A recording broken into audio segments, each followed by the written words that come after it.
जय मसीह के साथियों, मैं आपको इंकरेज करना चाहता हूं और ये कहना चाहता हूं कि हर एक विश्वासी एक वृक्ष के समान है, एक ऐसे वृक्ष के समान जो परमेश्वर के भवन में लगाया गया हो। क्योंकि भजन संहिता 52 अध्याय 8 आयत में परमेश्वर भक्त कहता है, परंतु मैं तो परमेश्वर के भवन में हरे जैतून के वृक्ष के समान हूँ। हरे जैतून के समान, हरा जैतून का मतलब क्या है? मतलब फलने फूलने वाला वृक्ष, बढ़ोतरी वाला वृक्ष, आशीषों वाला वृक्ष, जिस पर फल आते हैं, जिस पर फूल आते हैं, जिस पर टहनियाँ बढ़ती रहती हैं, जो सूखता नहीं है, वो सूखा हुआ नहीं है, कंगाल नहीं है। ब्लेसेड। यदि आप खुदा में ईमान रखते हैं और आपको खुदा के भवन की चाह बनी रहती है, आप प्रभु के घर बार बार जाते हैं, हर बार जाते हैं, लगातार जाते हैं, तो मैं आपको कहना चाहता हूँ, खुदा का कलाम आपसे कहना चाहता है कि आप परमेश्वर के भवन में हरे जैतून के समान हैं, जो कभी सूखेगा नहीं, जिसके पत्ते कभी मुरझाएंगे नहीं, जो हमेशा फलता फूलता रहेगा और जो हमेशा आशीषित रहेगा प्रभु यीशु मसीह के नाम से। लेकिन मैं आपको इस संदेश के द्वारा ये कहना चाहता हूँ, यदि हम एक पेड़ के समान हैं तो ध्यान रहे, पेड़ हमेशा एक ही जगह पर होना चाहिए। हम कई बार देखते हैं विश्वासियों को, 4 दिन किसी और चर्च में जाते हैं, 4 दिन किसी और चर्च में जाते हैं, इस संडे किसी और चर्च में और दूसरे संडे किसी और चर्च में जाते हैं। मान लीजिए, कल्पना करिए कि आप एक पेड़ हैं और एक पेड़ को इस कोने में आज लगाया, इस कोने में आज रोपा गया है, और 2 हफ्ते के बाद, 2 महीने के बाद आपका मन चेंज हो जाता है कि नहीं, मैं इस पेड़ को यहाँ नहीं लगाना चाहता, मैं तो इधर लगाना चाहता हूँ, दूसरी वाले कोने में लगाना चाहता हूँ। और वहाँ आपने कोने में वृक्ष को लगाया, वो वहाँ जड़ पकड़ ही रहा था, उससे पहले आपने उखाड़ के इधर लगा दिया। अब जैसे वो यहाँ जड़ पकड़ने वाला है, तब तक आपका मन फिर चेंज हो गया और आपने फिर दूसरी जगह घर लगा दिया, दूसरी जगह रोप दिया। और वो जब यहाँ जड़ पकड़ने वाला था, यहाँ वो बढ़ोतरी पकड़ने वाला था, इससे पहले आपने फिर से उखाड़ दिया।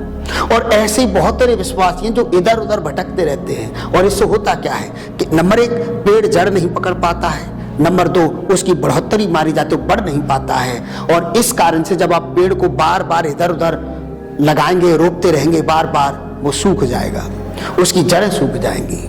कई विश्वासी ऐसे ही बैकस्लाइड हो गए हैं, नकारात्मक हो गए हैं, और उनको लगता है कि या तो वे बुरे हैं, या फिर उनको लगता है पूरी दुनिया बुरी है, या फिर उनको लगता है कि वे ही अच्छे हैं और सब बुरे हैं। और इसीलिए या तो वापस लौट गए हैं या नकारात्मक जिंदगी जी रहे हैं, अविश्वासी जिंदगी जी रहे हैं। वो अपने आप को मसीह तो कहते हैं, लेकिन वो मसीह बचे नहीं हैं। मैं आपको इंकरेज करना चाहता हूँ कि आप एक ही जगह में, एक ही कलीसिया में जाइए, बार बार जाइए, मरते दम तक जाइए, लगातार जाइए। इसलिए पेड़ को बार बार उखाड़ के नहीं लगाया जाता है। एक बार तो उखाड़ सकते हैं, लेकिन बार बार नहीं। बार बार उखाड़ने से पेड़ सूख जाता है और बार बार चर्च बदलने से विश्वासी खराब हो जाता है, बदल जाता है। इसलिए परमेश्वर के भवन में रहिए। मैं आपको बताना चाहता हूँ, परमेश्वर भवन की चाह जो परमेश्वर के लोगों को थी, वे लोग बढ़े, उन्नति की उन्होंने, और वे हमारे लिए रोल मॉडल बन गए।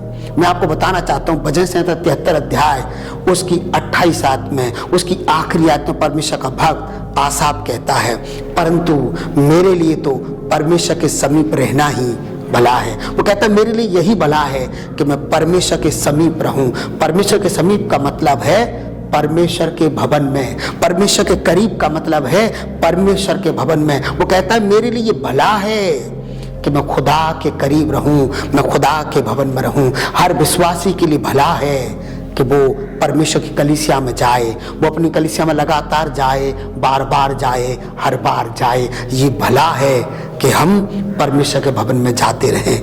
ध्यान दीजिए, राजा दाऊद भजन संहिता 122 अध्याय की 1 आयत में कहते हैं, जब लोगों ने मुझसे कहा कि आओ हम यहोवा के भवन को चलें, तो वो कहता है, मेरा मन आनंदित हो गया। जब वो परमेश्वर भवन का नाम भी सुन लेता था, उसके रोम रोम खड़ा हो जाता था, वो मन में बहुत प्रफुल्लित हो जाता था, बहुत खुश हो जाता था। वो कहता है, जब लोगों ने मुझसे कहा कि आओ हम परमेश्वर के भवन को चलें, मेरा मन आनंदित हुआ।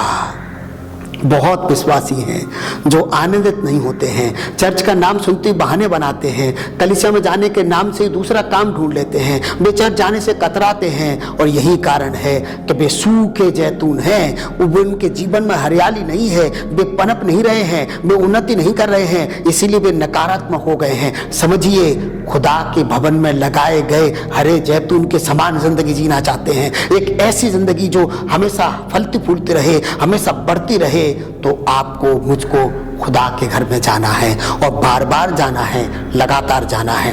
राजा दाऊद जिसके पास सारी शान और शौकत थी, इवन वो राजा था, राजा के पास कोई कमी घटी नहीं रहती है। जो खाना चाहे वो खा सकता है, जो बजाना चाहे बजा सकता है, जो बेचना चाहे बेच सकता है, जो खरीदना चाहे वो खरीद सकता है। ऐसी शान और शौकत जिंदगी जीने वाला व्यक्ति भजन संहिता 84 अध्याय की 10 आयत में कहता है, संसार के 1000 दिनों से परमेश्वर के भवन की देवड़ी पे खड़े रहना, कहता एक दिन भी मुझे अधिक भावता है। कहता है संसार के 1000 दिनों से, संसार के 1000 दिन दाऊद के कैसे आज 1000 दिन थे हम सभी जानते हैं। वो जो खाना चाहता था खा सकता था, जो पाना साथ चाहता था वो पा सकता था।